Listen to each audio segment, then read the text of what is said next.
También, bueno, yo voy a tratar de que esta sesión sea lo más práctica posible.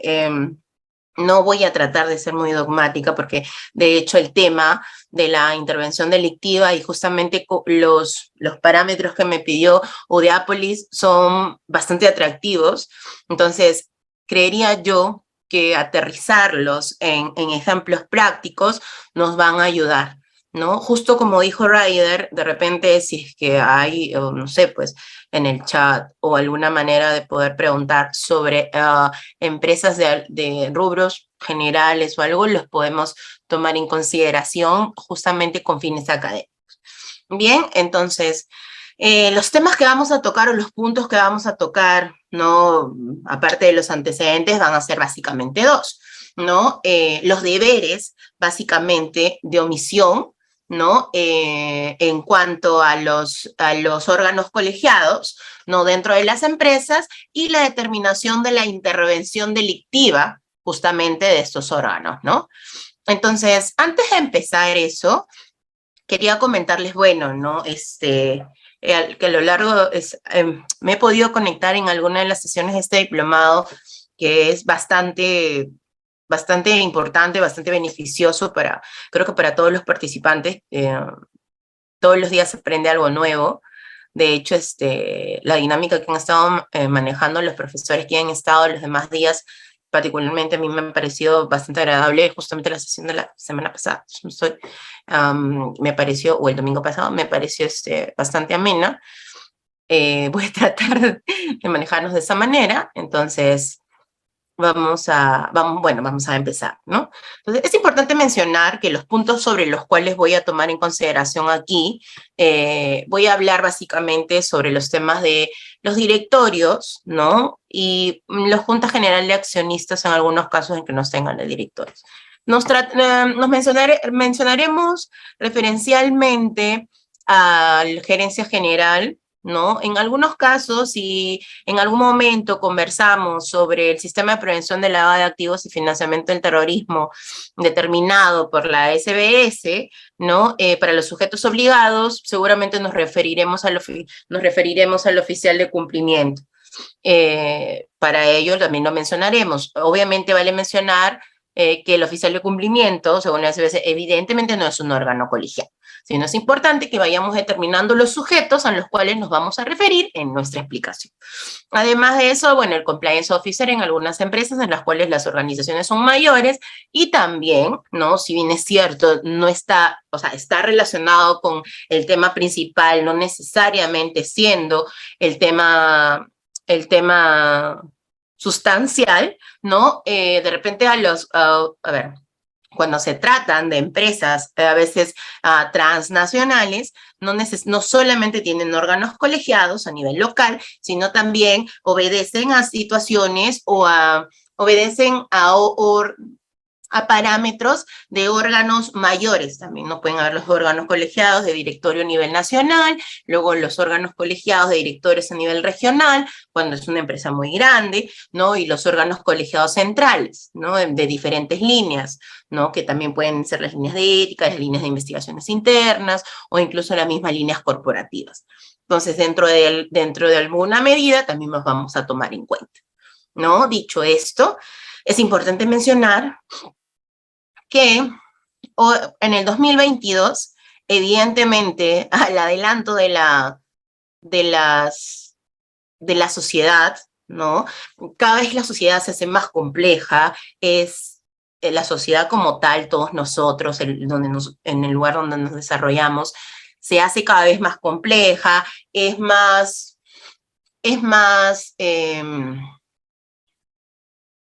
los procedimientos, ¿no? Son mucho más organizados, son mucho más complejos, ¿no? Entonces, ¿qué implica esto, no? ¿Qué implica esto?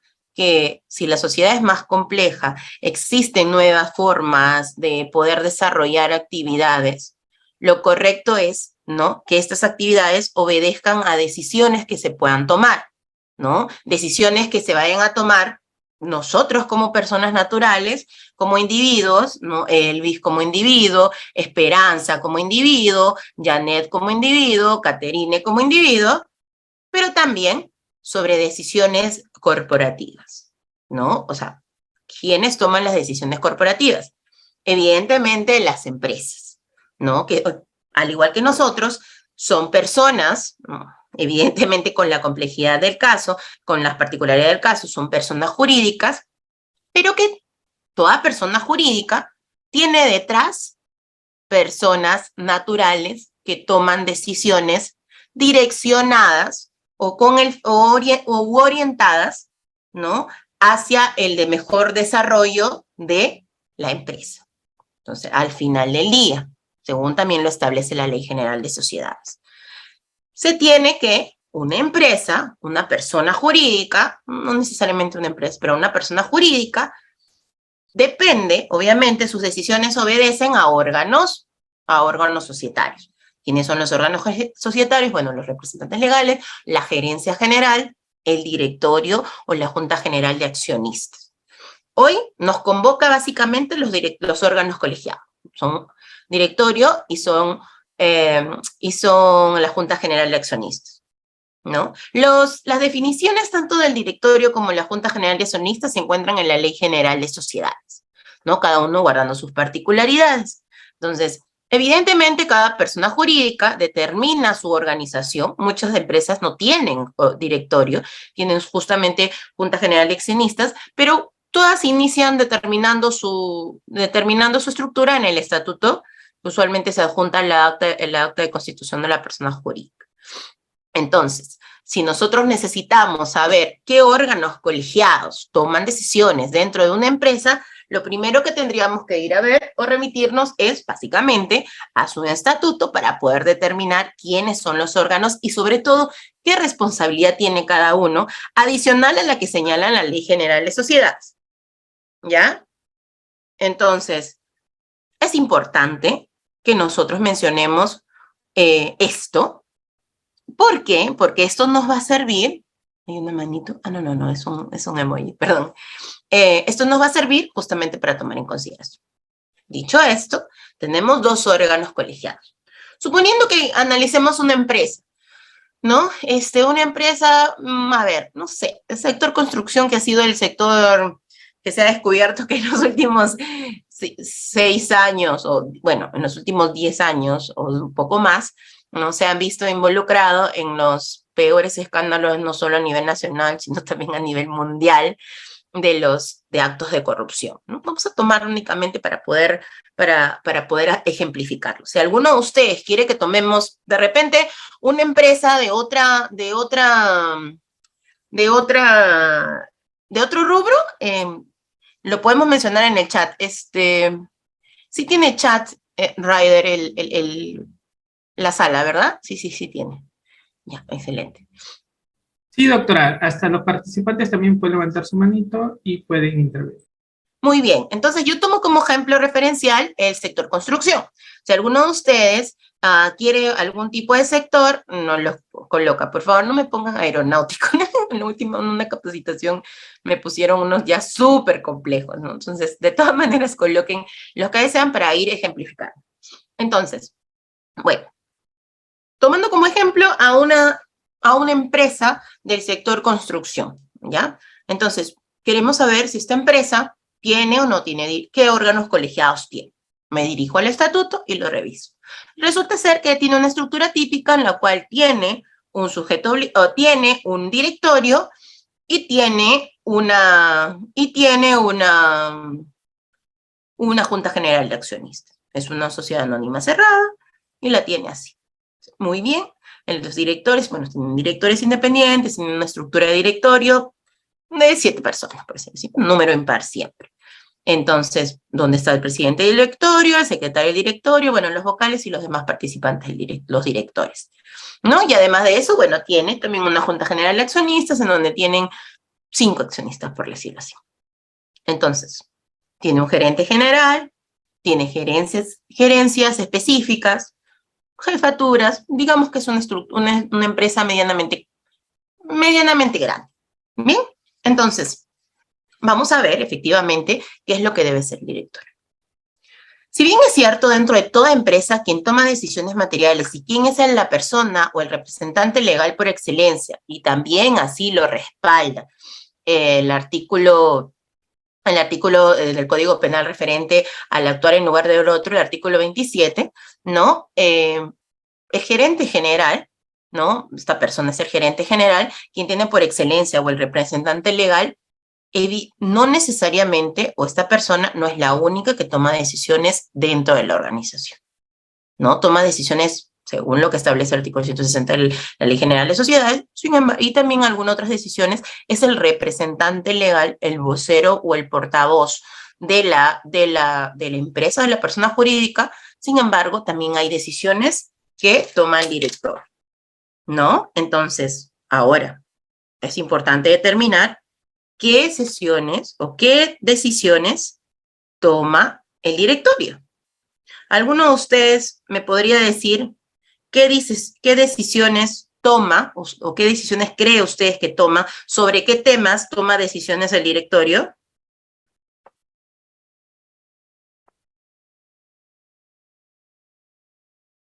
¿Nadie?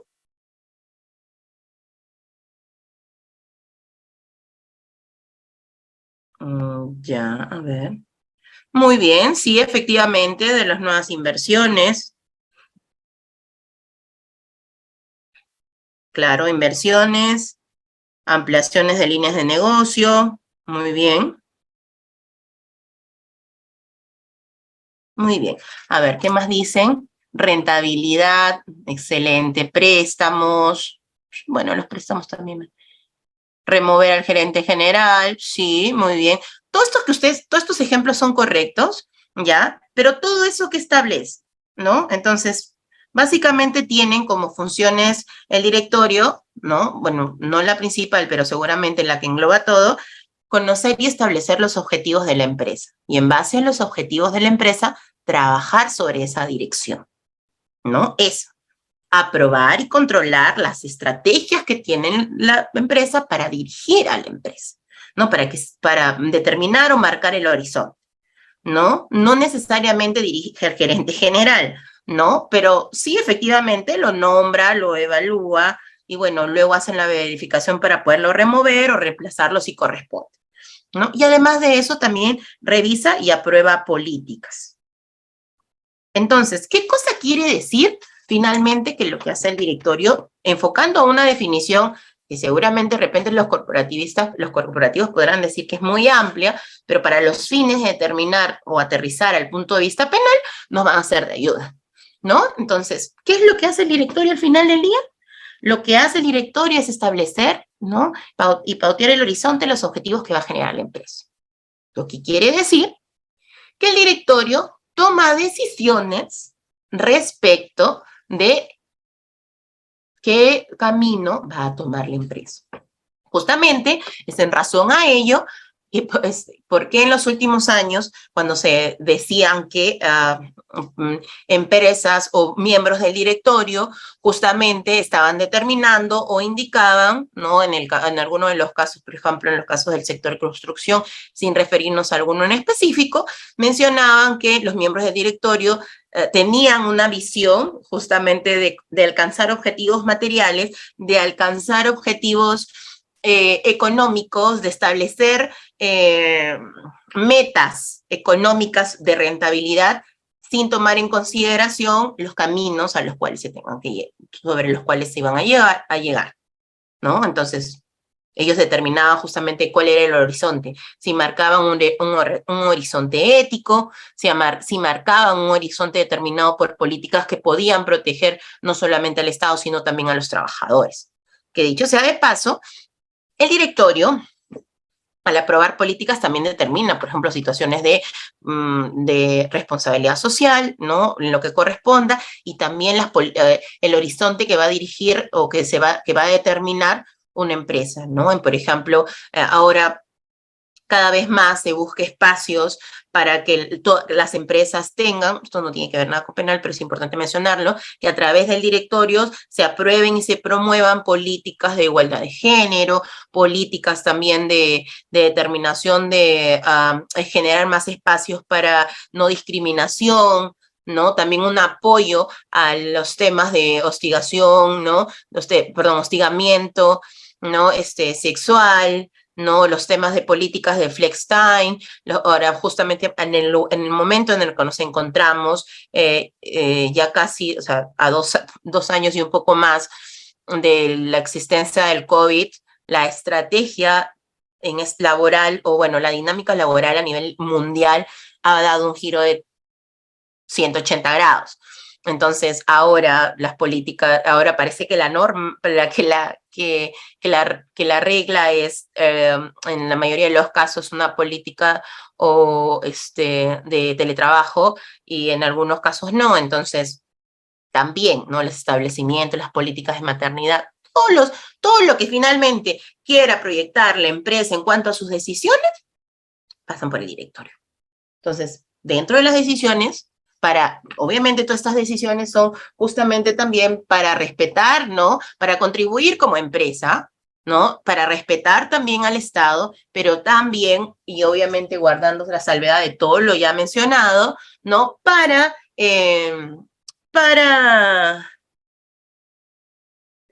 generar rentabilidad dentro de la empresa. En ese sentido, es que viene justamente la posibilidad de las comisiones de delito. Así que en ese punto es donde nosotros vamos a tomar en cuenta, ¿no? Vamos a tomar en cuenta para desarrollarnos. Indicado esto, pues pueden saber claramente que el directorio tiene deberes, dentro de los deberes que ya hemos descrito, ¿no? Entonces tiene deberes que tiene, bueno, el directorio, sus directores, tienen deberes que tienen que cumplirse básicamente o tomando en consideración estos hechos, ¿no? Esta directriz. Entonces, ¿cómo funciona el directorio? El directorio es un colegiado, no es una persona, no son dos personas, son un número por lo más impar de personas que toman decisiones. Entonces, que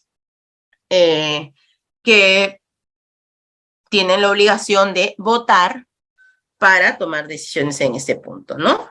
Entonces, cuando pasa esto, se tiene en cuenta lo siguiente, ¿no? Primero, van a tomar decisiones en una sesión de directorio, ¿no? Entonces, ¿qué decisiones deben tomar? Deben aprobar, no aprobar, finalmente propuestas que llevan los mismos directores o que lleva el gerente general o que pueda elevar cualquier persona en este caso. Bien, entonces, en el marco de las actividades lícitas, tienen que votar si se encuentran a favor o en contra. Pero vienen otros puntos respecto sobre actividades que pueden ser promovidas, pero, ¿no? Pero limitan en algunos casos con lo no lícito o en otros casos con lo irregular, ¿no? En este punto, pues, vienen o aparecen dos cosas. Los deberes penales de omitir. ¿Qué cosa quiere decirlo cuando se refieren a los deberes penales de omitir?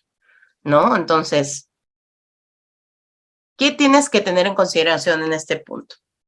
Como bien nosotros habíamos señalado, ¿no? Los deberes que debe tener, que tiene un directorio, ¿no? También es importante señalar que además de los deberes que tiene un directorio, ¿no? Justamente es tú también como director, ¿qué deber personal tienes? O qué deber tienes, ¿no? Para con la empresa y también como persona, ¿no? Se tiene como persona, evidentemente, no participar en ningún acto ilícito o no ser parte de la decisión de alguna empresa de un acto ilícito. Entonces, ¿qué pasa cuando en un directorio se eleva una propuesta que sabes sobre una acción a realizar, que sabes que se va a llevar, que va a generar no necesariamente un delito, sino también solamente va a generar un aumento del riesgo de la comisión de un delito. ¿Qué es lo que debería hacer un director responsable? Un director efectivamente que no contribuya o que no genere una responsabilidad penal en su contra. Lo correcto que debe hacer es dejar constancia en el acta de que se está oponiendo, ¿no? O que no está votando a favor de un acuerdo que justamente puede materializar, ¿no?, un riesgo, puede aumentar el riesgo de la comisión de un delito, o sinceramente puede, ¿no?, sencillamente es un acto ilícito el que se estaría cometiendo. ¿Es obligatorio que los directores no voten a favor, voten en contra de este tipo de actividades? Lo son. ¿Por qué? Porque además, si con ese voto, no tomando en consideración esos votos, aún así se lleva a cabo esa decisión, no se toma por mayoría esa decisión, al menos el director dejó constancia de que él no estaba de acuerdo con esos actos ilícitos. Porque al final del día, si bien es cierto, la persona jurídica, con la ley 3424, y también, ¿no?, del Código Procesal Penal ya establece a la persona jurídica como una persona con calidad para poder ser ingresada a un proceso. Entonces, independientemente de que la persona jurídica pueda ser procesada a través de la ley 3424 o a través de lo que establece el Código Procesal Penal y puedan establecerse las sanciones de la ley 3424 o las consecuencias accesorias según sea la forma de procesamiento, las personas naturales también se toman en cuenta. Y evidentemente la teoría o la forma de imputación que se toma en consideración, en este caso, en la mayoría de casos, resulta ser la teoría de la infracción de deber. Entonces, obviamente, infringiendo los deberes no solamente de un punto de vista administrativo, de un punto de vista societario, sino que también generen perjuicio. Entonces, en este caso, ¿existe la obligación de no votar a favor de acuerdos delictivos? Existe. Es la obligación. ¿Esta obligación o esta acción genera algún beneficio para el director, tanto de manera personal como corporativa? Sí. Como personal, ¿no? De manera personal, lo que hace evidentemente, ¿no?, es poder generar, ¿no?, un lado positivo, ¿no?, dejando evidencia clara en un acta que ustedes no estaban de acuerdo y que no están participando de esa decisión, ¿no? Y lo otro es porque justamente el oponerse al que más directores se opongan a una actividad de esta naturaleza, lo que causa finalmente es que no se lleguen a mayorías, no se lleguen a mayorías que puedan permitir justamente la facilitación de un delito dentro del directorio, o sea, no dentro del directorio, sino también a la ejecución del desarrollo o de las acciones que tenga la persona jurídica, ¿no? Entonces es importante tener en consideración esto. Otro punto importante también, y se toma en consideración, es la relevancia del quórum. En el ejemplo que nosotros estamos señalando es como si tuviéramos un directorio de 7. Si tiene quórum para algunas, el quórum convencional con 4 personas y el quórum especial para algún tipo de decisiones que se determinen que tienen que ser más del 70%, más del 90%, según lo establezca el estatuto, ¿no? Se requieren pues las personas que consideren pertinentes en cuanto al porcentaje mínimo requerido. Entonces, si yo tengo conocimiento de que ya se están tomando en cuenta, se están realizando actividades o acciones de esta naturaleza, ¿no?, es qué tan importante o bien debe ser si yo debo presentarme al quórum, ¿no? Entonces, por ejemplo, si dentro de la agenda de directorio, dentro de los puntos de agenda mencionan o señalan que se van a tocar ciertos puntos que el director ya conoce, que ya han sido tratados en situaciones anteriores, dentro de las cuales señalan, ¿no?, situaciones propias, ¿no?, que de una acción que pueda generar, una misión que pueda generar como mínimo el aumento de un riesgo que pueda estar establecido en alguna matriz o que ya pueda estar mapeado dentro de una organización, o finalmente de un delito en específico, o sea, debes presentar, no te debes presentar, qué tan relevante es que te presentes o no. El hecho de que te presentes no implica que vayas a estar de acuerdo con la acción. Si gustas y sabes que esto no cometería, como directores, no podrían presentarse, siempre y cuando dejando evidencia clara los motivos por los cuales no se están presentando, no con la finalidad de obstruir una sesión de directorio, sino únicamente oponiéndonos con razones válidas y fundadas sobre la plena convicción o la certeza de que saben que en ese punto de las agendas que señalan se van a tratar actos de naturaleza ilícita, entregando su justificación respectiva, ¿no? Lo que importa en ese caso, más allá del facilitamiento del quórum, en este caso es cómo se vota se votan dentro de las decisiones. Porque como sabremos, todas estas decisiones se toman en cuenta en un acta. Una persona propone, hay la explicación, la fundamentación, luego se pasa a la votación y ahí se va a establecer, ¿no? Se va a establecer si esto corresponde o no. Ahora, hay que tomar en cuenta que no en todos los casos, se establecen votaciones públicas o a mano alzada. Existen también las posibilidades de, pues, las votaciones que no son a mano alzada y que, por ejemplo, pueden ser a papeles cerrados o situaciones de naturaleza, pues, similar, ¿no? Secretas, por decirlo así. ¿Cómo abordamos el tema, entonces, de las votaciones secretas?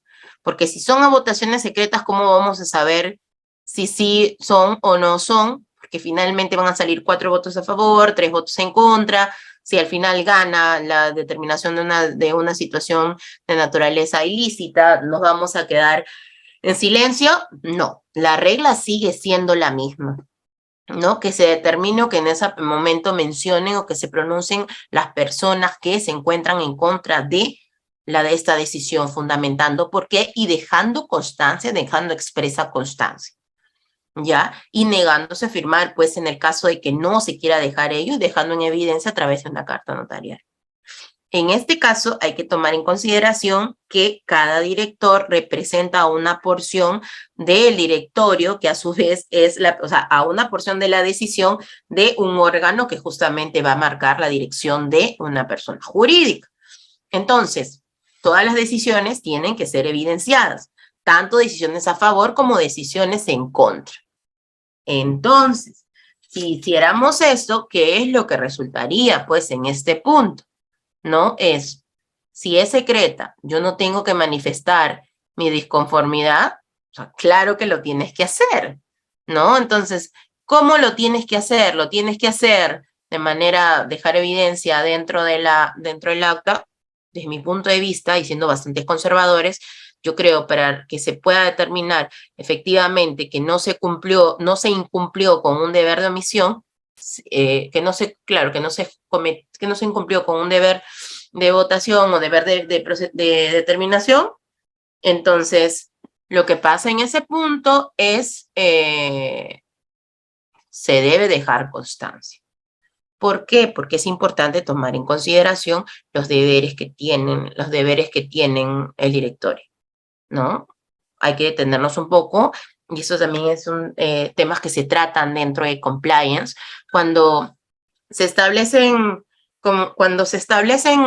procedimientos, ¿no? O se va a incorporar, por ejemplo, ¿no? En una empresa se decide implementar un sistema de prevención de riesgos penales de acuerdo a la ley 3424, quien lo decide o quien se fundamenta o ante quien se presenta justamente estas políticas y todo ello es ante el directorio. El directorio es quien aprueba, ¿no? Aprueba las políticas de este sistema.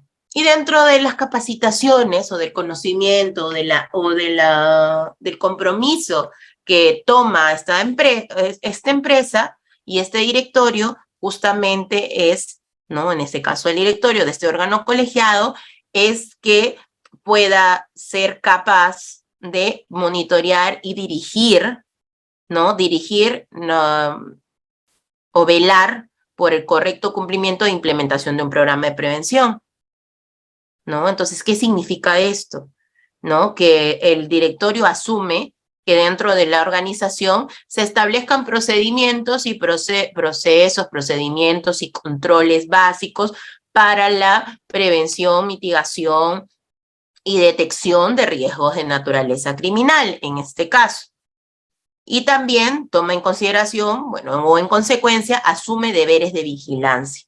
No solo en el caso de la implementación de la ley 3424, sino bueno, también en las de SPLAF y en diferentes procedimientos que se puedan indicar, ¿no? De acuerdo al rubro de las personas y cuáles sean sus entes reguladores. Entonces, se toma en cuenta esta naturaleza. ¿Qué cosa quiere decir eso? Que el directorio asume un deber de vigilancia en este caso. Es importante tener en cuenta que el deber de vigilancia es intrínseco, es inherente a las decisiones que puedan tomar o el directorio, y que justamente en razón a ello es que se pueden establecer posteriormente acciones que puedan ser imputables, ¿no? Como delitos a las empresas, ¿no? Siendo que evidentemente son atribuidas por su deber, la infracción a su deber de vigilancia, ¿no? Y bueno, también al deber de debida diligencia en este caso, dentro de las verificaciones, ¿no? ¿Qué implica la debida diligencia en este caso y que también es importante tomar en consideración? Yo no puedo decir que si a mí me pone a la fecha me aprueba una persona, perdón, estamos en el marco de un directorio. Viene una empresa y me dice, oye, ¿sabes qué? Perdón, viene el gerente y me propone un proyecto y me verifica una rentabilidad pues mucho más normal mucho más elevada a la rentabilidad normal de un negocio, ¿no? Entonces, por ejemplo, si dentro del mercado, tomando en cuenta, dentro de una empresa se tiene por cada proyecto inmobiliario un margen de rentabilidad del 20%, por decirlo así, y luego viene el gerente general y me expone un proyecto que tiene el 40% o el 50%, disculpen, el 40 o el 50% del margen de ganancia, yo como director, en mi deber de vigilancia, solo debo tomar en consideración lo que me dice el gerente, o qué debo hacer en este caso. Como debida diligencia o como un director diligente, lo que yo tengo que pedir evidentemente es el sustento y el estudio, el análisis, ¿no? El análisis que realiza, ¿no? Este gerente general para justamente arribar a este tipo de acuerdos, ¿no? Porque, por ejemplo, yo no podría decir, oye, naturalmente dentro del negocio es el 20%, del 20% las ganancias naturales. Y resulta ser que me trae un negocio de la misma naturaleza, con la misma verificación o la misma sustentación, y sí va a tener el 50% de ingresos, de margen de utilidad. Como persona razonable y como director razonable, yo debo tomar en consideración este índice o este criterio sin poder generar algún tipo de sustento o solicitud de sustento. No, porque obviamente hay algún cambio que, si no se ha evidenciado la explicación, es que tiene que estar sustentado. Entonces, un director diligente tiene que tomar o tiene que requerir justamente acreditación probatoria o documentación o sustento de lo que el gerente general indica. Si no, votar a ciegas, y que luego posteriormente, a raíz de esa decisión y de esa prueba, de ese proyecto, se genere pues alguna investigación, ¿no? No sé, pues por cohecho dentro de la empresa, porque justamente se habría podido determinar que se habría sobornado a funcionarios públicos no sé, sin ir tan lejos, para que haya una facilitación de las independizaciones o, por ejemplo, para los temas de rapidez dentro de la construcción, ¿no? Que hayan aprobado, que se haya determinado que se le pagó a funcionarios municipales para que les otorguen licencias de trabajo de 24 horas, ¿no? Continuas, y situaciones por dicha naturaleza, se va a tener que voltear a hacer el análisis o hacer la verificación de todas las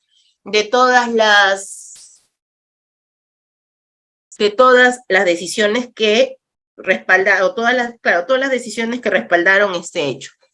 Se toma en consideración que el directorio también vino a eso, se analizará, evidentemente, ¿no? Si le corresponde la responsabilidad, ¿no? Si le corresponde una responsabilidad administrativa interna, o también alcanzan la responsabilidad penal tomando en cuenta diferentes criterios antes de eso, pues no los criterios de prohibición de regreso y situaciones de dicha naturaleza, que en este caso no tendrían mucha razón de ser, pero que igual se toman en consideración. Bien, entonces, acá hay una pregunta. Dice, ¿desde cuándo inician las decisiones para toma, no, ¿desde cuándo inician? Ay, no entiendo. Misael, ¿me puedes volver a escribir la pregunta? ¿Desde cuándo inician las decisiones para la toma de decisiones o las votaciones para la toma de decisiones? No lo sé. Bueno, mientras me escribe voy a continuar. Bien, entonces es importante tomar en consideración justamente eso, ¿no? Justamente cómo funciona en este caso. No sé si alguno de ustedes ejerce labor de director dentro de sus organizaciones. Ah, ¿desde cuándo inician? Ah, ya, ¿desde cuándo inician las votaciones para la toma de decisiones? Lo que pasa es que todas las decisiones, o sea, hay votación cuando ya se expuso se expuso. Es, por ejemplo, ya, yo voy a elevar mi plan a un oficial de cumplimiento eleva su plan anual de aprobación. Ya. Eleva su plan anual de trabajo, ¿no? Entonces indica, oye, ¿sabes qué? Estos son mi plan, mira, voy a hacer, estos son mis objetivos, entonces ya se expuso esta labor, entonces lo que hacen, se presentó y se requirió la evidencia, ¿no? El sustento, ¿no? O sea, esto le sustenta un informe o hay documentación que pueda reforzar la posición, ¿no? A ver. Ya, cuando suceden estos casos, ¿no? Pasa al tema de las votaciones. Pasa el tema de las votaciones y qué cosa quiere decir eso. En ese momento, apruebas o no apruebas. En ese momento tomas el tema de las votaciones. Ahí decides y ahí en ese momento tienes que dejar constancia. Luego hay la explicación, o si es que, bueno, es un tema para tema único y que justamente está en el marco de la discusión también, porque esto se dejan constancia dentro de las actas, ¿no? A ver, acá tenemos otras preguntas. A ver. Me van a permitir porque delito de intervención. ¿Qué dice aquí? Ah, sí, ahí ya está bien. Bueno, yo tardé, yo ejerzo una labor en una cooperativa de vivienda. Muy bien, vamos a tomar en consideración eso. A ver, dice, cuando se cambia la actividad, nos pregunta Janet, cuando se cambia la actividad empresarial con la que se registró la empresa, ¿se está ingresando a un hecho ilícito? ¿Y qué delito se cometería? Tu pregunta es, cuando se cambia la actividad empresarial a nivel del estatuto y el cambio administrativo, no, porque simplemente estás cambiando la actividad empresarial. Tú hoy a ver, Janet, adelante.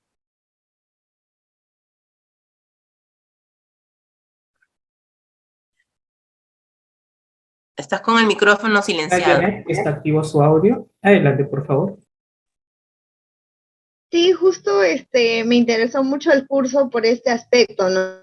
Que, por ejemplo, recuerdo hace tiempo que estaba revisando un tema de que una empresa, cuando cambia la actividad, no estoy muy segura si es la actividad empresarial la denominación correcta, pero está desarrollando ciertas actividades que en el estatuto no estaba registrado, ¿no? Y tengo entendido que cuando se quiere uno como empresa abarcar otras áreas con las que yo me registré ante registros públicos, tengo que yo actualizar dichos detalles, ¿no? Y cuando no se actualiza, ¿se estaría entrando en un hecho ilícito o escaparía de un hecho ilícito y ingresaría a un tema de nada más irregularidades y los cuales la entidad supervisora, en caso nos detecte esta actividad ajeno a lo descrito en el estatuto de mi empresa, me lleguen a sancionar? Esa es mi pregunta. A la actividad empresarial con la que originalmente yo me constituí como empresa, ¿no? Si yo logro desarrollar en otras áreas, yo me desenvuelvo, sin embargo, yo no estoy usando. Eso era mi pregunta. Ah, ya, excelente. Ya, a ver, eso tiene múltiples respuestas. Ya, a ver, te comento un poquito. No es... A ver, ya, a ver, te cuento un poco. A ver, ¿qué es lo que pasa? Si tu pregunta es, si yo, por ejemplo, ya entendí, yo soy una empresa que se constituyó, pues, como, no sé, pues, servicios generales o asesorías, y luego me dedico a comprar y vender departamentos, ¿no? Por decirlo así. Entonces, ahí hay varios temas, ¿no? Aparte de una infracción al propio, o sea, de un incumplimiento a lo que, al propio giro comercial en la empresa, ¿no? Al core o al objeto social, ahí tienes que ver desde el punto de vista penal, directamente solo esa infracción, o sea, no habría una infracción propiamente en ese caso, pero sí podría generar, o sea, aumenta el riesgo de que en este tipo de acciones sí aumentan el riesgo de las posibles comisiones de delitos. Te explico. Si tú, por ejemplo, en este caso, ¿no? Ya eres una empresa que tienes un rubro, te constituyes por un rubro A y luego, por ejemplo, te encargas de hacer actividades inmobiliarias, lo primero que estarías haciendo es incumplir, ¿no? Bueno, a nivel de vista, a nivel tributario, tendrías que verificar si a este nuevo giro que tú estás realizando le compete o no le compete el mismo régimen tributario. Porque si estás declarando de repente que tienes un régimen tributario cuando luego no tienes otro, o hay unas situaciones especiales, evidentemente ahí hay una responsabilidad administrativo-tributaria que podría dar pie posteriormente, según un análisis, a un delito tributario, si se llega a determinar que dolosamente no se está declarando este tipo de actividades con la única finalidad de pagar menos impuestos, de repente en la finalidad o en la acción que tú, en la actividad que tú estás declarando, ¿no? O en la venta, por ejemplo, oye, yo vendo productos A y luego según digo yo al Estado que vendo productos A y luego vendo productos B que tienen pues un margen de impuestos mucho mayores, ¿no? Entonces, ahí estoy cometiendo, y justamente se determina que yo no estoy declarando y que yo al Estado le digo que estoy tributando por productos A cuando realmente estoy tributando por productos, debería tributar por la venta de productos B que son mucho mayores, estoy cometiendo un delito allí, sí, claramente, es un delito de defraudación tributaria. ¿Te puede dar inicio a eso? Sí, eso por una parte. ¿No? Por otra parte, por ejemplo, también se podría tener en cuenta, a ver, si fuera, no sé, pues, una actividad normal y luego pasa a ser una actividad que es regulada por la Superintendencia de Banca y Seguros, por ejemplo, y que es un sujeto obligado y que uno tiene la obligación de determinar, ¿no? Las identificaciones del cliente, de los proveedores, básicamente implementar un sistema de prevención, ¿no? Sobre el tema de lavado de activos y financiamiento del terrorismo, ¿no? Para empezar por allí habría también, aparte de un incumplimiento administrativo por la no imposición, no implementación de un sistema de prevención y todo lo que implica el mismo, ¿no? Se tomaría en consideración que evidentemente podría dar pie a la comisión de un delito si es que se determina que luego la empresa fue objeto de vehículo o participó dentro de la comisión del delito de lavado de activos, eso también podría ser. Entonces, y de esa manera, o desde ese punto de vista, también se pueden cometer diferentes delitos, ¿no? Se podrían cometer, por ejemplo, contaminación ambiental, ¿no? O sea, minería ilegal, ¿no? Entonces, de acuerdo justamente al rubro que se ejerce. Entonces, si tu pregunta es, ¿se puede cometer delitos a raíz de esta declaración? Sí, o sea, el no declarar, el hacer una actividad que no está declarada en el objeto social, genera algún tipo de infracción, sí, la infracción a la Ley General de Sociedades, que eso seguramente los corporativistas indicarán cuál es el procedimiento que se sigue ante un tema de sanciones, seguramente por los órganos reguladores, ¿no? Pero también se generan, como les digo, sanciones a nivel de órganos reguladores, que son sanciones administrativas, y también sanciones o infracciones penales de acuerdo a la naturaleza o a la infracción claro, a la infracción que dé lugar, ¿no?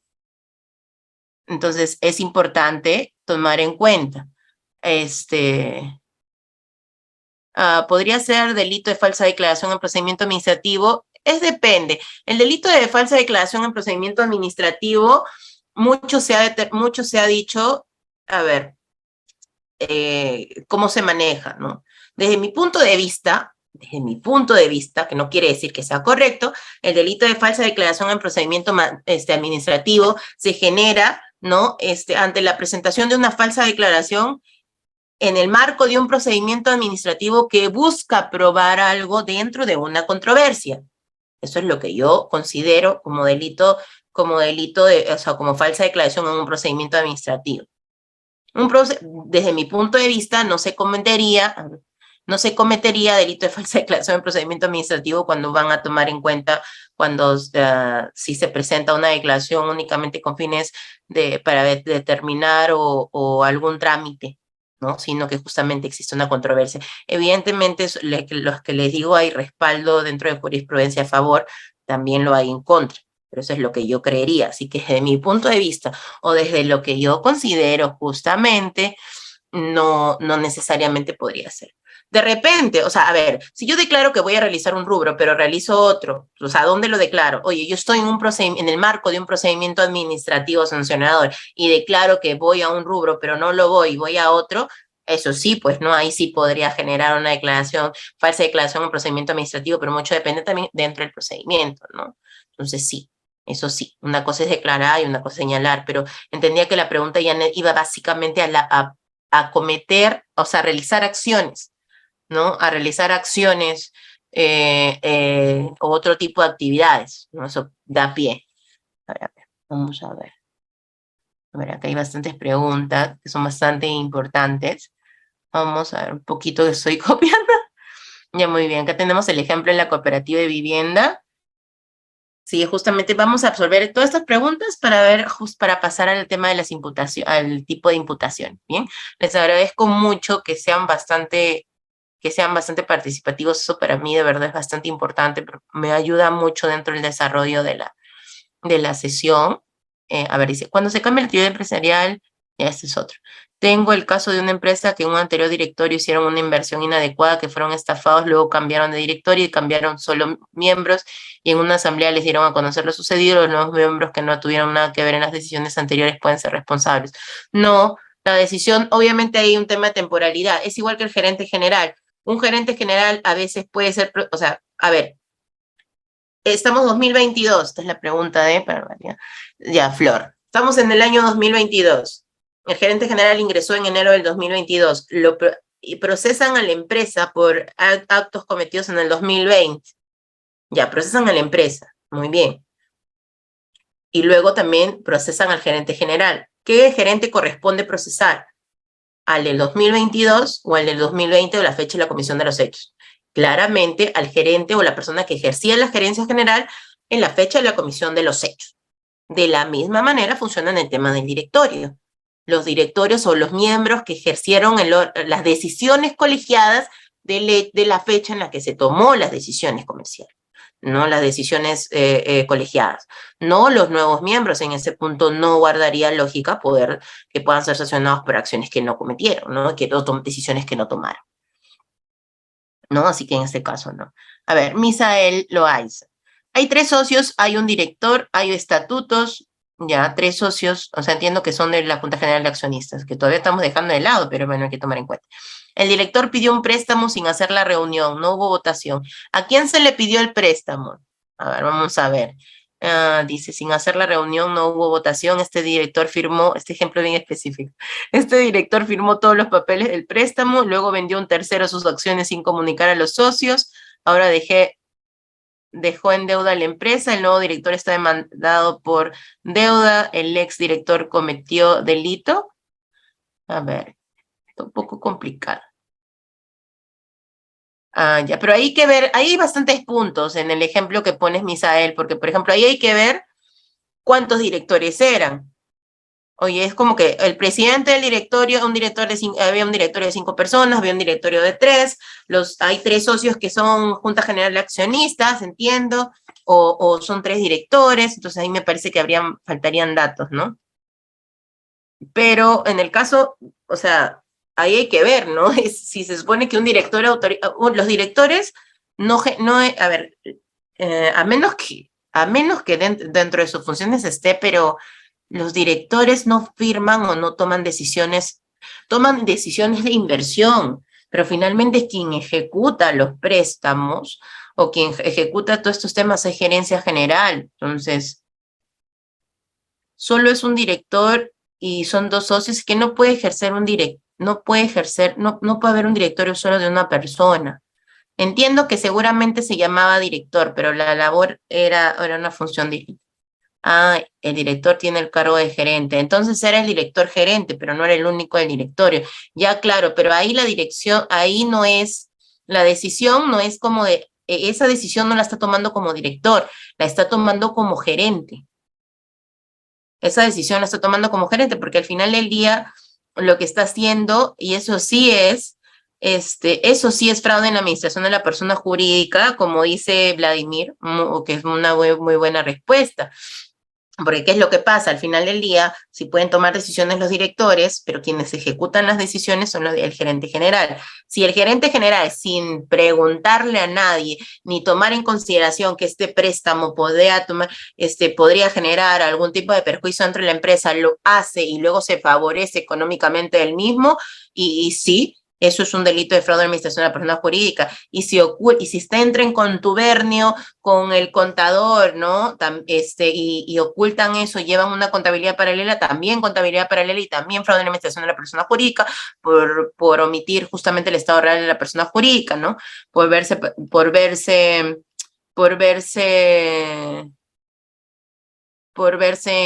inmiscuido en este tipo de decisiones, ¿no? A ver, por acá tengo otra pregunta. A ver, Rafael pregunta, ¿cuál es el límite entre el gerente general y el presidente en sus funciones y el gerente puede convocar a asamblea de socios o es causal de un delito? A ver, estoy un poco complicada con esta pregunta. A ver, me van a disculpar si no entiendo. A ver, chicos, vamos para ordenarnos. ¿Cuál es el límite entre el gerente y el presidente del directorio? Ya, básicamente. El gerente ejecuta. Ya, el gerente es el que ejecuta. A ver, por favor. Ya, vamos por partes. A ver, voy a hacer más grande este chat porque no lo veo muy chiquito. No sé si, Ryder, ¿me puedes ayudar? ¿Cómo es que se amplía el chat más? Ya lo abrí. A ver, señores, me van a tener paciencia un poquito para abrirle las preguntas. A ver, voy a colocarlas aquí. Ya, a ver, vamos a ver bien. Excelente. A ver, un ratito, un poquito, a ver, dice. Sí, es cierto. La última, Anne dice, dependerá de los estatutos internos y la Ley General de Sociedades. Sí, a ver, vamos a ver poco. A ver. Ya, ¿cuál es el límite entre el gerente y el presidente en sus funciones? Bueno, básicamente, también según lo señalado por la Ley General de Sociedades, ¿no? Y bueno, las normas específicas en el tema de penal, ¿no? Los que son, quien tiene la responsabilidad excelentísima o de representación es el gerente general.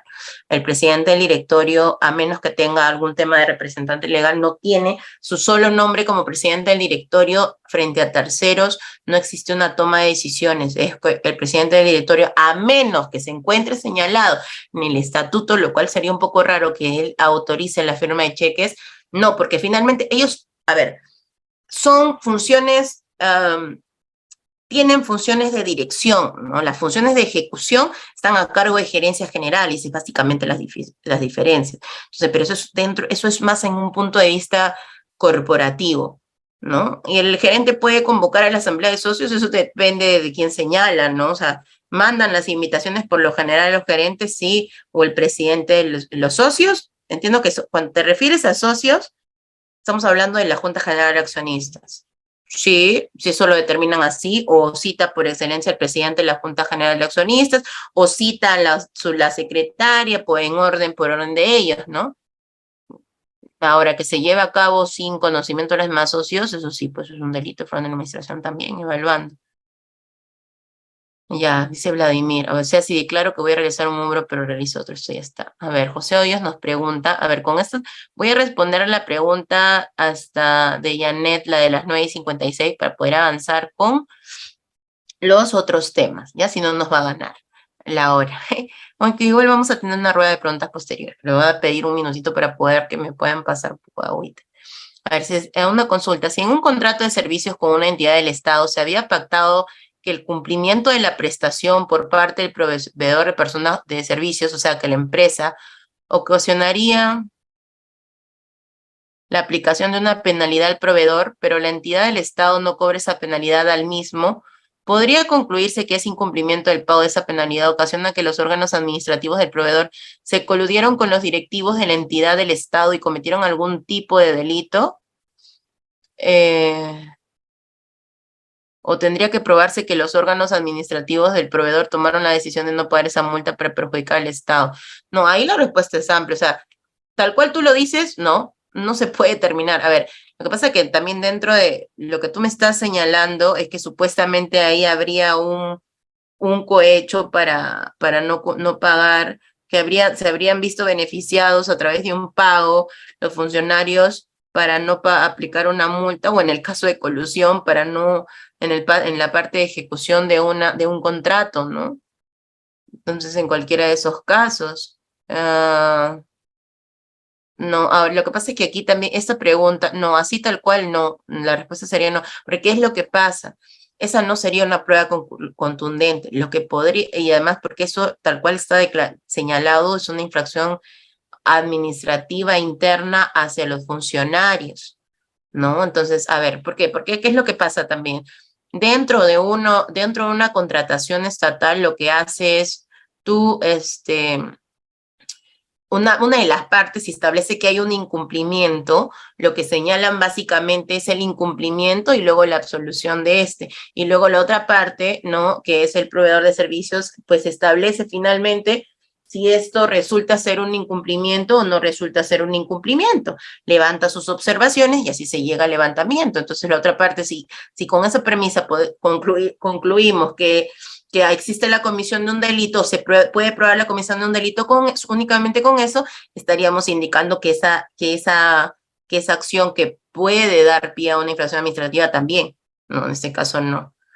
Además, hay que tomar en cuenta que dentro de, bueno, ese ejemplo es muy general, habría que ver si dentro de este caso hubo, por ejemplo, un levantamiento de observaciones o no. Si posteriormente, por ejemplo, la Contraloría, haciendo una auditoría de cumplimiento, determina que quizás el levantamiento de observaciones no estuvo conforme a todo lo que se establece, podrían establecer un procedimiento administrativo sancionador y de determinar que existen cosas raras, podrían enviar a que se investigue, pero con esa sola premisa no se puede condenar, porque además desde un punto de vista probatorio eso sería únicamente un indicio.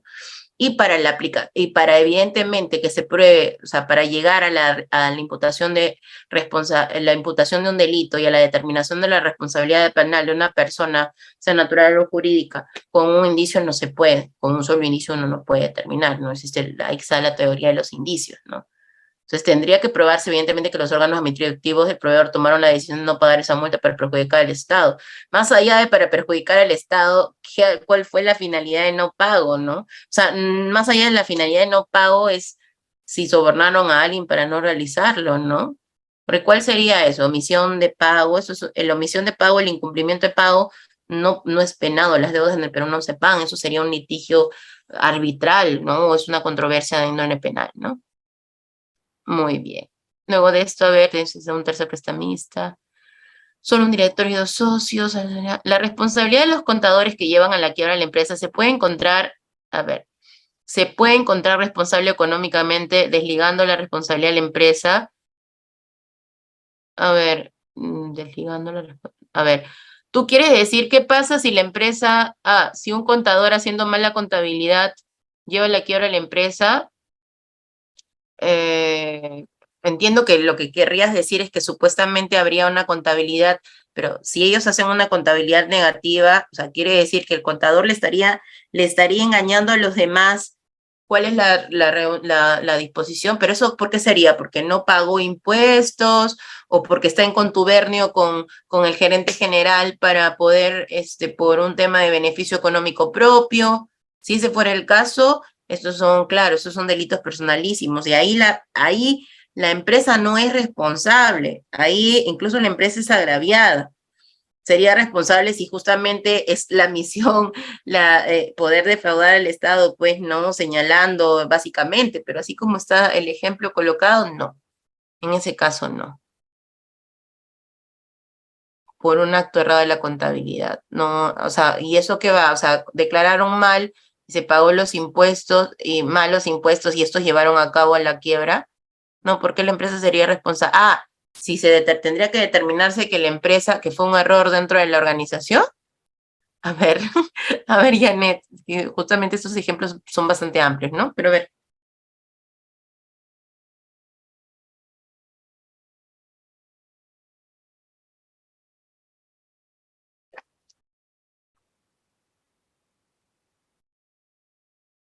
Doctora Janet, que está activo su audio. Adelante, por favor. Sí, profesora, justo en lo que viene a ser en el 2007, si no me equivoco, por un error contable, a un cajamarquino lechero que venía realizando esta actividad por 10 años, uno de los contadores erradamente digitó mal digitó un cero más en su declaración jurada, hecho por el cual la SUNAT, por ejemplo, vino y embargó a lo que viene a ser toda la empresa, o sea, dijo, o sea, paga tu real impuesto, o sea, declaró creo que un millón, o sea, pongamos el ejemplo de 1 millón, no estoy muy segura de la cantidad exacta, pero por ejemplo el señor declaraba mensualmente 100, sin embargo, por un error declaró 1 millón. Entonces, SUNAT, al detectar este aumento, inmediatamente le dijo, falta dinero acá. Entonces, embargaron sus propiedades y la empresa, inclusive embargaron las propiedades, embargaron el tema de su vivienda, el señor se quedó literal en la calle. Y recién en el 2017 se vio el tema de que le perdonaron la deuda. Perdió totalmente su empresa y por eso iba mi pregunta, si se puede encontrar responsabilidad, porque tengo entendido que en tributación se puede hacer un tema de una rectificación cuando se declara mal, ¿no? Y ahora, en la actualidad, se tiene un plazo donde la SUNAT puede ir a encontrar la realidad del empresario, ¿no? Y por eso iba mi pregunta. Por ejemplo, tengo un caso también donde por mala contabilidad a una empresa A ver, un que le ratito, estaba vamos uno por yendo uno, muy bien, A ver, a ver, actualmente está en quiebra, inclusive está debiendo sumas muy fuertes a lo que es SUNAT, a lo que es los proveedores como tal, de acuerdo a la orden de jerarquía.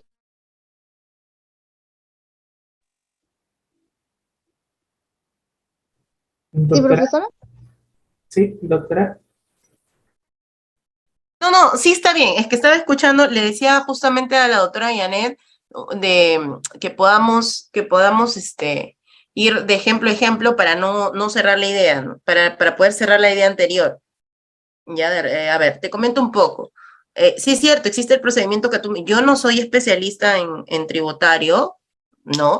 Pero sí tengo conocimiento de que en efecto existe el procedimiento de rectificación. Entonces, lo correcto es que si entiendo, el ejemplo que tú me dices es que los ingresos de esta empresa ascendían, por ejemplo, los ingresos a esta empresa, según los ingresos correspondían de que el impuesto mensual sea 1.000, y, por ejemplo, ¿no? Y el contador declaraba 10.000 y nunca se dio cuenta hasta el día que llegó la SUNAT.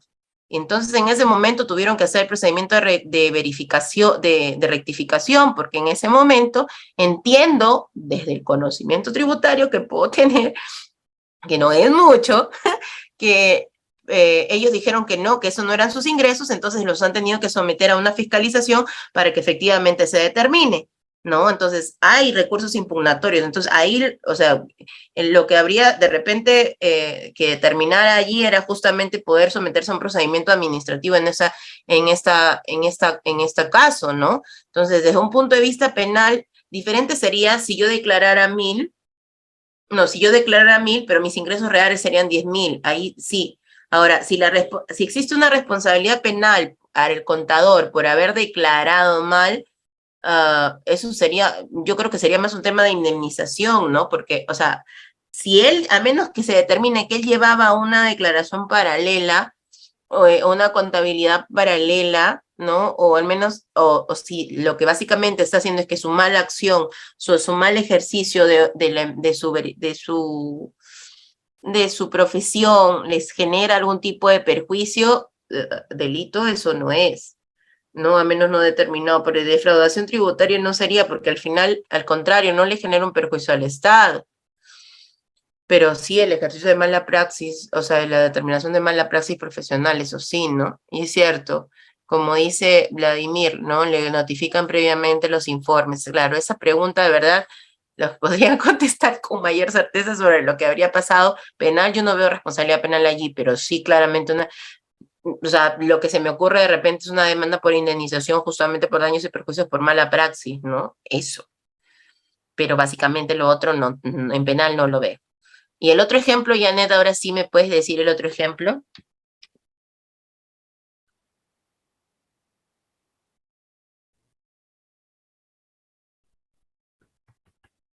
El micro está silenciado, Janet.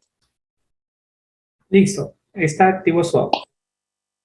Sí, profesora, en raíz partiendo no sé si en algún momento tiene la oportunidad de revisar, es un caso muy conocido, es de Cajamarca, el señor es un cajamarquino lechero, el cual perdió toda su empresa, y tengo hace poco, tengo otro caso donde la empresa iba muy bien, tenía diferentes sucursales, pero por una mala gestión de la parte de contabilidad, es que se fue a la ruina, profesora. Inclusive ahorita en el sistema de deudos, de la suma del monto que debe es muy, muy alta. Y el señor literal se quedó absolutamente sin un solo peso. Y vive como una persona que nunca hubiese sido un empresario como tal. Y por eso mi pregunta iba a si existe responsabilidad, ¿no? En los contadores como tal.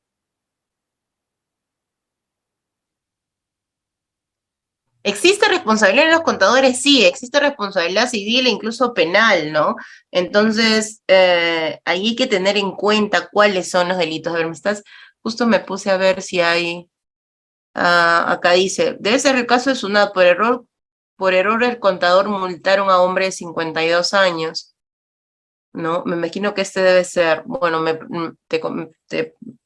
te prometo que lo voy a estudiar, pero porque no lo he visto desde el punto de vista penal, ¿no? Al menos esto no.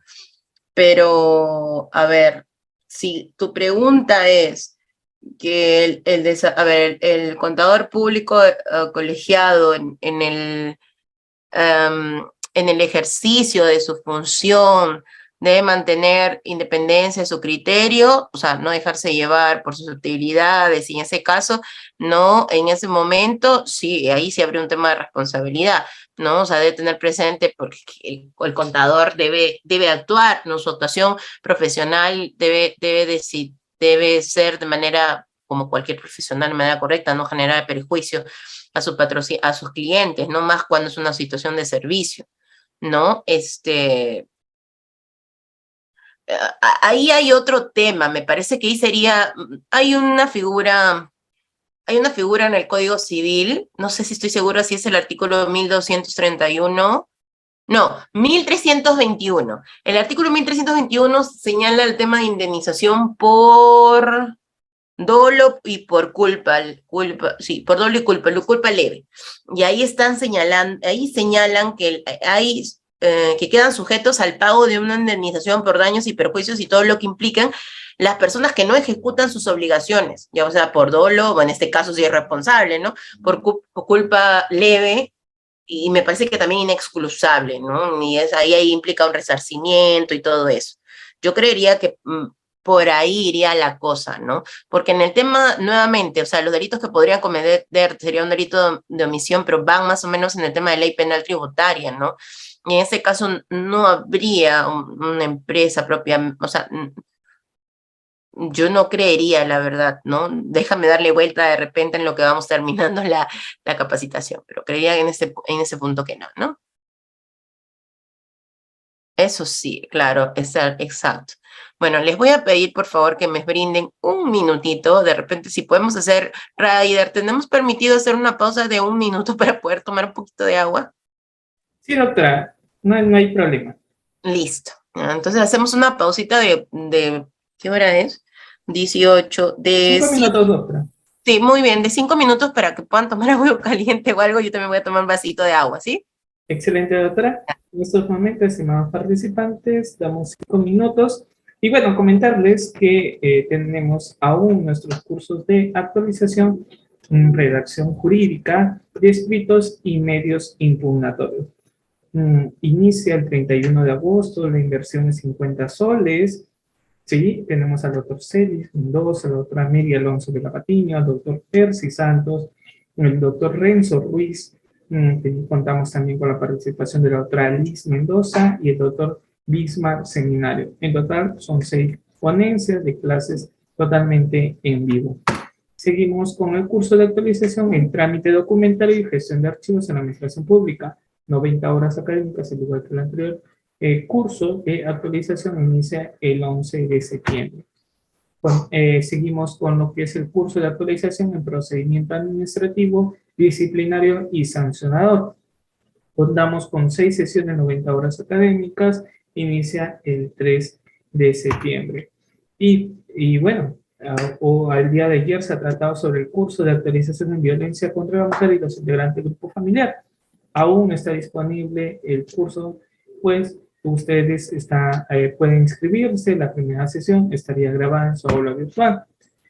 Seguimos con el curso de actualización en delitos contra la administración pública.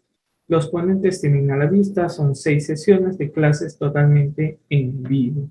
Iniciado hoy día a las 6 de la tarde, la segunda sesión va a ser el día lunes en horas de las 9 de la noche.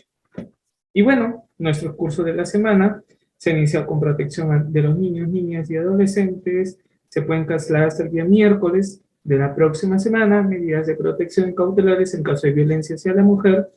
Tenemos el delito de cohecho y colusión, jurisprudencia vinculantes, actividades ilícitas en las personas jurídicas, el delito de violación sexual y agravantes, derecho penal económico y responsabilidad penal empresarial. Contamos también con el curso de delito peculado y tráfico de influencias, va a ser el lunes, como les comentaba, con el doctor Henry Coronado. El día 16, que es martes, investigación policial en el delito de violación sexual a menores de edad. Gestión de documental y foliación y archivos de la administración en la administración pública. Recordar que cada curso, sí, ya antes mencionado, son 3 cursos por 40 soles válidos para lo que es convocatorias, concursos públicos y privados. Puedes optar 3 cursos por 40, cada uno sale con 24 horas académicas, ¿sí? Y en caso de los cursos son por 90 horas académicas. Si tuviesen alguna consulta, encantado de poderlos absolver, y les estoy dejando mi número de celular si desean realizar alguna consulta pertinente. Encantado en poderlos atender. ¿Sí? Muy bien, espero que me haya podido escuchar claramente. Ya en un minuto nada más estamos con la otra Danae Abril.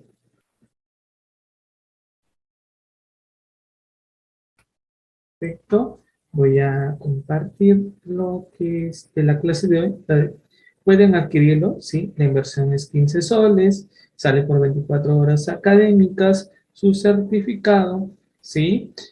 Válido igual también para concursos públicos y privados. Los certificados, tener en cuenta que son en físico y en digital. Nosotros somos de la ciudad de Lima. A nuestros amigos de Facebook Live, ¿cómo están? Muy buenas noches. Sigan compartiendo la transmisión para llegar a muchísimos más. Y si no eres parte de un grupo de WhatsApp de Uriápolis, puedes activar, nos puedes dejar tu número de celular y nosotros inmediatamente nos estamos contactando con ustedes para brindarles el acceso exclusivo de todas nuestras capacitaciones que Uriápolis brinda. Muy bien, esperamos unos segundos, por favor, para nuevamente seguir con la ponencia.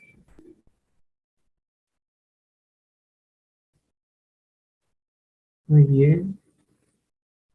Sí, excelente. Me dice interesante la licenciada Safari. Muy bien, ya tenemos nuevamente a la doctora Dana Abril Beteta Carrasco. Doctora, adelante, por favor. Hola, gracias. Disculpen, necesitaba traer un vasito de agua. A ver. Bien. A ver, ya.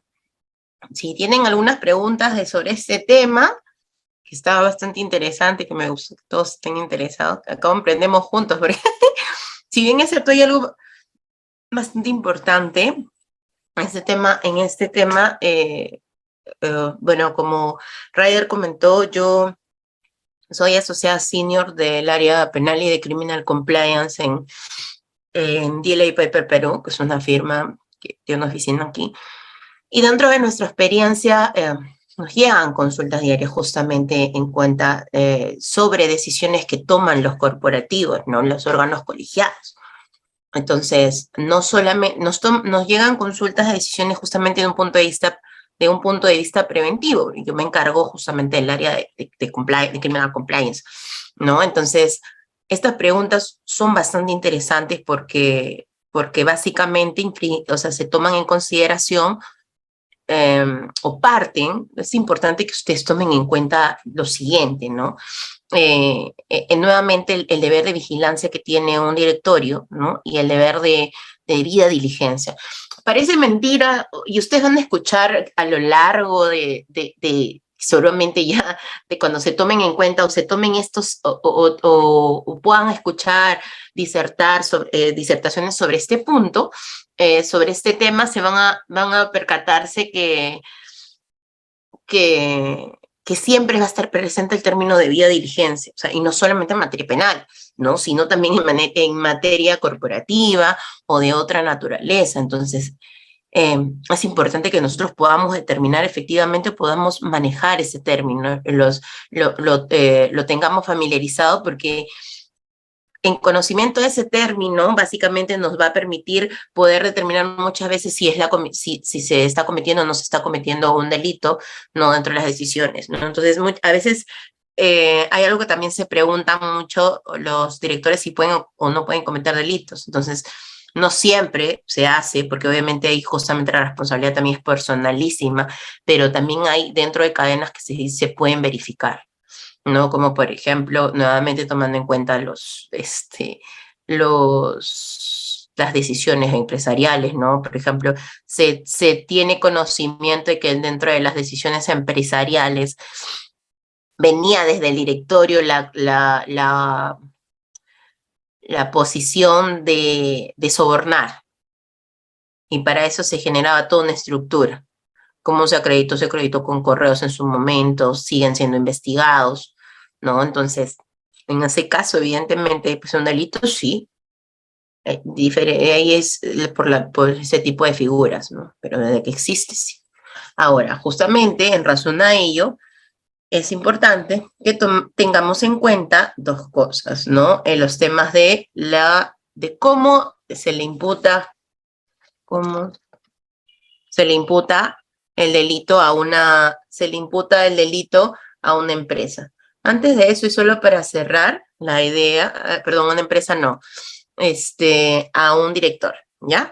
Entonces, solo para cerrar la idea y tomando la consulta de Janet, en estos minutitos donde fue a tomar un vasito de agua, revisé el caso de este lechero que me indica, y viendo también el caso, evidentemente, no solo para corroborar que no creería yo que la comisión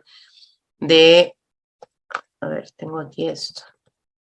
No, yo creería que no la comisión de un delito, o sea, al menos desde ese punto de vista, pero sí claramente me ratifico en lo que dije sobre el artículo 1321 del Código Civil, al menos de lo que yo en este momento puedo ver, de lo poco del video de 2 minutos que pude revisar, ¿no? ¿Ya? Entonces, a ver, vamos a ver. Tomando en consideración lo que les acabo de mencionar, ¿ya? ¿Cómo creen ustedes que se le puede imputar, o qué delitos creen ustedes que se le puede imputar a un director o a un gerente? A ver, aprovechando que estamos participativos, señores. Cuéntenme, ¿qué delitos creen que se les pueden?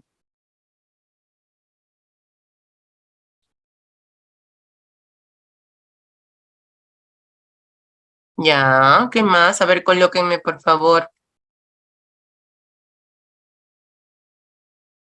Leyendo.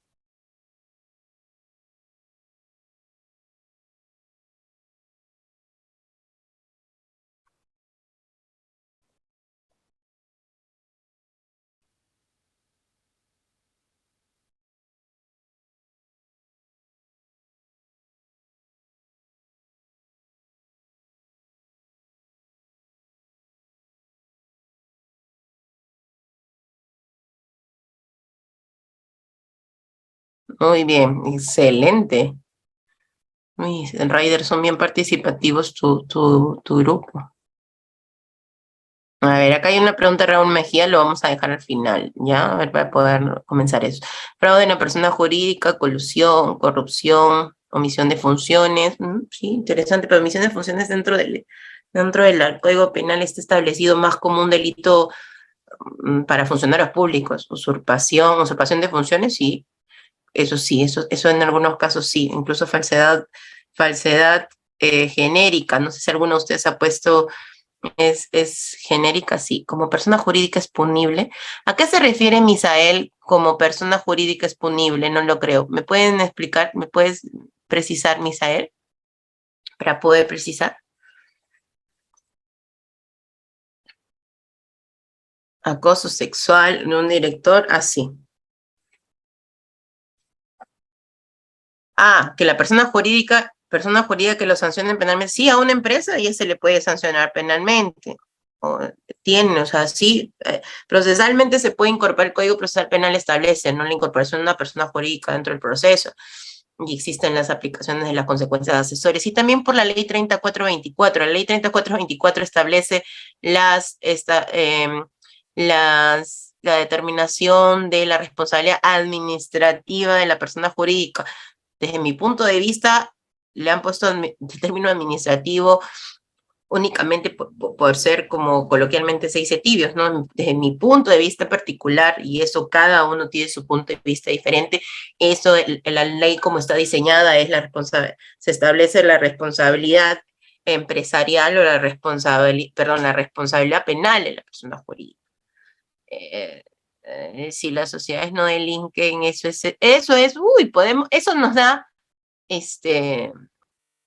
nos da pie para una discusión eterna sobre aquellos que dicen responsabilidad administrativa, responsabilidad penal, que tranquilamente podríamos armar una sesión únicamente de eso, ¿no? Que bastante se determina, pero básicamente según lo establecido por la ley, y hay que tener en cuenta que si bien ciertas las sociedades obedecen, las sociedades manifiestan sus decisiones colegiadas a través de sus órganos. Entonces, las sociedades delinquen, sí existe responsabilidad de la persona jurídica, ¿no? Mi posición es que se le puede atribuir responsabilidad penal a una persona jurídica. Desde mi posición, existirán personas que dicen que no. Desde mi posición, sí, ¿no? Y eso mucho depende también procesalmente a cómo lo manejen, ¿no? Hay algunos que procesalmente se pueden incorporar a personas jurídicas como terceros civilmente responsables, otros que pueden investigar a las personas jurídicas como tal. Entonces, sí, la norma permite a partir del 2016, bueno, del 2016 también, ¿no? Inicialmente por cohecho activo transnacional, luego por cohecho y a la fecha ya por varios. Incluso justamente ahorita hay una modificación que nuestro flamante presidente incorporó,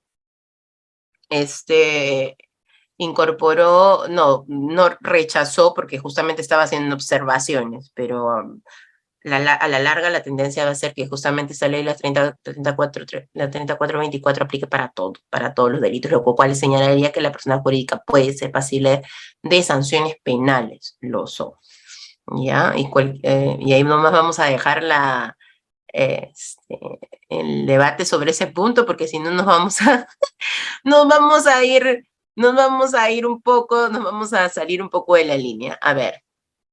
Efectivamente, regresando al punto, acoso sexual, sí, eso es en personalísimo.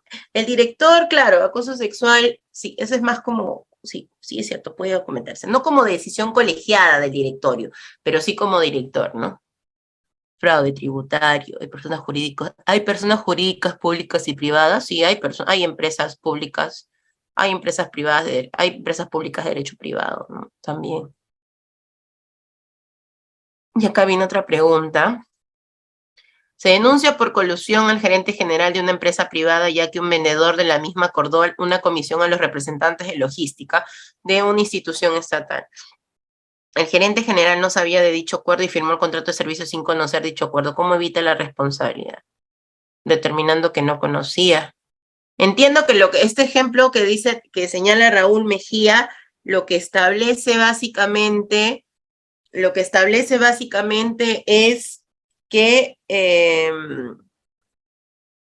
un gerente general, o sea, una empresa tuvo un contrato con una institución estatal, ¿cierto? Ya, claro, el gerente general no sabía de dicho acuerdo. Sí, finalmente, o sea, el acuerdo había estado establecido entre el director, asumo, entre los directores, cuando me dices los directores o un representante de la empresa con el funcionario público, ¿no? Si ese fuera el caso, sí, pues que la responsabilidad y no es propia del gerente general, ¿no? O sea, ahí la responsabilidad es personalísima, como me enseñaron, como les mencioné. Entonces, ahí lo que se tendría que hacer básicamente es determinar, ¿no? Probar que él no conocía del acuerdo, ¿no? Y evidentemente probar que efectivamente entre quien celebraron los acuerdos fueron otras personas, ¿no? Entonces ahí habría dentro de la prueba por indicios se tendría que determinar pues con quién se cometió este delito, pues, ¿no? Así es. Entonces. Bien, como les decía, como estábamos conversando un poquito, en efecto, casi todos los ejemplos que han mencionado, sí hay la posibilidad de comisión, ¿no? Entonces, lo que menciona